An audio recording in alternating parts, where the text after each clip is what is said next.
सन की राजा हर रोज सुबह अपनी रानी को खड़ी कर उसकी नथ में से 100 तीर निकालता और पूछता, है कोई इस धरती पर मेरे जैसा और कोई भी वीर मर्द? रानी बेचारी कहती कि नहीं महाराज, आप जैसा वीर पुरुष और कोई नहीं। समय बीता। एक बार रानी की माँ रानी से मिलने आई। जब उसने रानी की हालत देखी तो उसकी आंखों में पानी आ गया। बोली, बेटी ये कैसी हालत बना रखी है, बिल्कुल सूखी लकड़ी के समान हो गई हो। तुम्हें कोई बीमारी है, कोई दुख दे रहा है, या फिर तुम्हें समय से रोटी नहीं मिल रही? आखिर बात क्या है? अब रानी कैसे अपनी माँ को अपना दुख बताती कि राजा हर रोज सुबह उसे खड़ी कर उसकी नथ में से 100 तीर निकालता है। हर तीर में उसका कलेजा बाहर आने को हो जाता है। अगर वो जरा सी भी हिली या राजा जरा सा भी चुका तो प्राण गए। पर जब माँ ने बार बार दबाव देकर रानी से पूछा, तब रानी बोली, क्या बताऊं माँ, किसी चीज की कोई कमी नहीं, अन्न का भंडार भरा हुआ है, पीने को अच्छा पानी है। तो फिर बात क्या है बेटी? माँ ने इस बार जब रानी का हाथ पकड़ अत्यंत रुदन स्वर में पूछा तो रानी टूट गई और अपनी वेदना प्रकट करते हुए कहा, माँ तुम्हारे जमाई राजा मेरी नाक की नथ में से 100 तीर निकालते हैं, जिससे मेरा हृदय थर थर कांपता है। मेरी तरफ आता हुआ हर तीर मुझे अपनी जिंदगी का आखिरी तीर प्रतीत होता है। यही बात मुझे हर समय अंदर ही अंदर खाई जाती है कि आज तेरा आखिरी दिन है, आज तेरा आखिरी दिन है। बस माँ, इसी चिंता के कारण कुछ भी खाना पीना मेरे हलक से नीचे नहीं उतरता। रानी की माँ ने हैरान होते हुए कहा, ये तुम क्या कह रही हो बेटी, ये कब हुआ? रानी बोली, माँ ये मत पूछो कब हुआ, ये पूछो कब नहीं हुआ। राजा हर रोज सुबह मुझे खड़ी करके सबसे पहले मेरी नथ में से 100 तीर निकालते हैं, उसके बाद ही अपना दिन शुरू करते हैं। बोली, कुछ बोलते भी हैं? रानी बोली, हाँ माँ कहते हैं। है इस धरती पर मेरे जैसा कोई और मर्द? रानी की माँ कुछ सोचते हुए बोली, बेटी चिंता मत कर, कल वो जब ऐसा पूछे तो कह देना, दुनिया में मर्द बहुत, घर नहीं तो बाहर बहुत, घर से बाहर निकलो शेर को स्वा शेर बहुत। इतना कह रानी की माँ अपनी बेटी से विदाई ले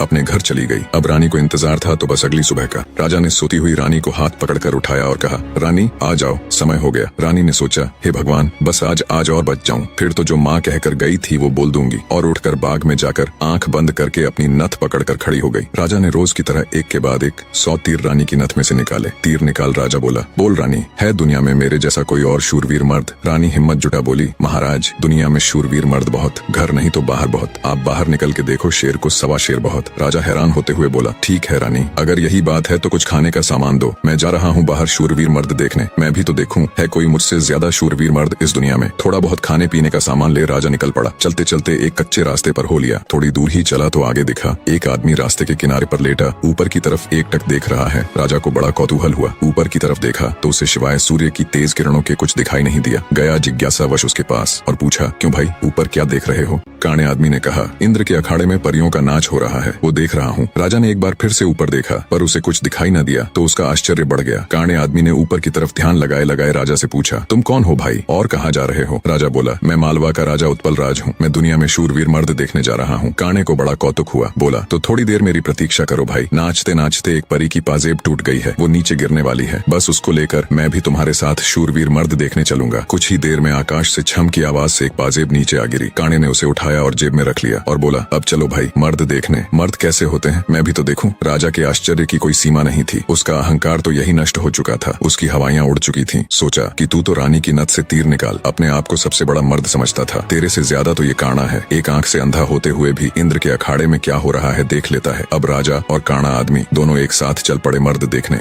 राजा और काणा आदमी अभी कुछ दूर ही चले थे। आगे एक नौजवान व्यक्ति धनुष बाण लिए किसी की प्रतीक्षा में बैठा था। राजा ने उससे भी पूछ लिया, क्यों भाई कैसे बैठे हो? व्यक्ति बोला, अपने दोस्त का इंतजार कर रहा हूँ। राजा बोला, कहाँ है तुम्हारा दोस्त? व्यक्ति बोला, मैंने 100 कोस पर तीर मारा है, उसे लेने के लिए गया है। इतना सुनना था कि राजा के पैरों नीचे से जमीन खिसक गई। कहानी को बीच में रोक आपकी जानकारी के लिए बता दूं, पुराने समय में दूरी मापने के लिए किलोमीटर या मीटर नहीं बल्कि तब के लोग कोसों के द्वारा ही दूरी को मापते थे। उस समय के एक कोस का मतलब आज के लगभग 3 किलोमीटर है। तो नौजवान व्यक्ति ने राजा और काणे आदमी से पूछा, तुम लोग कहाँ जा रहे हो? काणे ने कहा, मर्द देखने। उत्सुकतावश नौजवान ने कहा, तो भाई हम भी चलेंगे तुम्हारे साथ मर्द देखने, बस थोड़ा इंतजार करो, मेरा दोस्त अभी मेरा तीर लेकर आता ही होगा। राजा बोला, 100 कोस से आज ही थोड़े ना आ जाएगा, उसे तो कई दिन लगेंगे। नौजवान ने मुस्कुराते हुए कहा, नहीं मान्यवर, उसे 100 कोस से जाने और आने में सिर्फ 1 घंटा लगता है। थोड़ी ही देर में एक लंगड़ा व्यक्ति नौजवान के द्वारा छोड़ा हुआ तीर हाथ में लेकर आता है। अब राजा को काटो तो खून नहीं। रानी की नथ में से तीर निकाल खुद को मर्द सूरमा समझने वाले राजा को अब एक से एक बड़े सूरमा टकरा रहे थे। वो जिस बिल में हाथ डाल रहा था वहीं से सांप फुफकारते हुए निकल रहे थे। एक काणा आदमी जो एक आंख ना होते हुए भी इंद्र के अखाड़े में परियों का नाच देख रहा है। एक युवा पराक्रमी नौजवान 100 कोस तक तीर मार रहा है। एक अपाहिज लंगड़ा आदमी 100 कोस की दूरी सिर्फ 1 घंटे में नाप देता है। बोझिल कदमों के साथ राजा अब उन तीनों के साथ आगे चल पड़ता है। चलते चलते वे एक नगर में पहुंचे जहाँ एक राजा की लड़की का स्वयंवर चल रहा था। स्वयंवर की शर्त थी कि जो व्यक्ति 50 कोस से 2 घंटे में हंसता पान बोल सुपारी ला देगा उसी के साथ रानी का विवाह कर दिया जाएगा। चारों में से लंगड़ा ही इस काबिल था जो कोसों की दूरी मिनटों के हिसाब से तय कर सकता था। अंततः चारों की सलाह पर लंगड़ा व्यक्ति स्वयंवर की शर्त पूरी करने के लिए तैयार हो गया और शर्त अनुसार हंसता पान बोल सुपारी लाने के लिए चल पड़ा।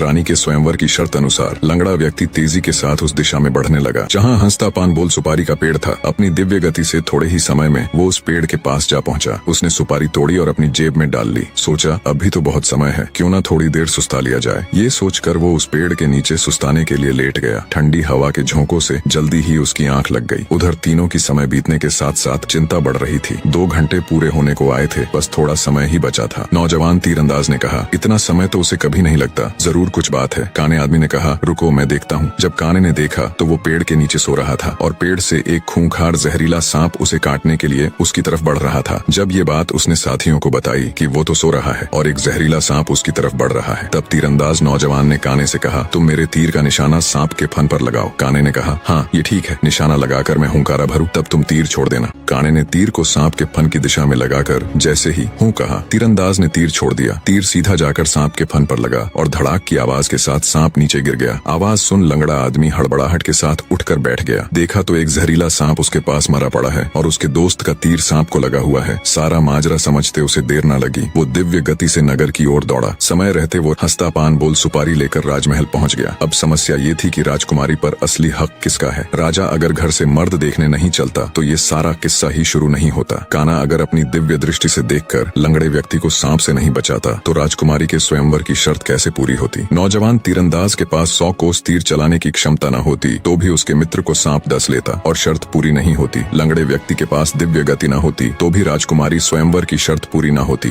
राजकुमारी का पति कौन होगा? जब इसके ऊपर उनमें आपस में सलाह मशवरा हुआ तो राजा को ही चुना गया, क्योंकि ये सारी कहानी ही उससे शुरू हुई थी। पर राजा ने अपनी सारी बीती बात बता कहा, मैं पहले से ही शादीशुदा हूँ, इसलिए मैं राजकुमारी से शादी करूँ, इसका सवाल ही पैदा नहीं होता। मैं तो तुम सबका शुक्रगुजार हूँ मेरा खोखला वहम तोड़ने के लिए। काने ने कहा, मैं तो इंद्र के अखाड़े में अपनी परियों के साथ ही खुश हूँ और वैसे भी मेरे दिन अब उस ऊपर वाले को याद करने के हैं। बारी आई युवा तीरंदाज की। उसने अपने मित्र से कहा, मित्र, राजकुमारी के साथ तुम्हारा विवाह होना चाहिए, क्योंकि तुमने ही स्वयंवर की शर्त का सीधा पालन किया और राजमहल में शर्त अनुसार हंसता पान बोल सुपारी लेकर आए। इसलिए शर्त के दृष्टिकोण से देखें तो राजकुमारी पर तुम्हारा ही हक बनता है। तीरंदाज की बात सबको सही लगी और सबने सहर्ष सहमति जताई। लंगड़े व्यक्ति के साथ राजकुमारी का विवाह हो जाता है। सभी बहुत खुश थे। राजा सभी को अपने राज्य आने का निमंत्रण दे खुशी खुशी उनसे विदा लेते हैं। अपने मन में वो अब कभी रानी के साथ दुर्व्यवहार न करने की शपथ लेते हैं।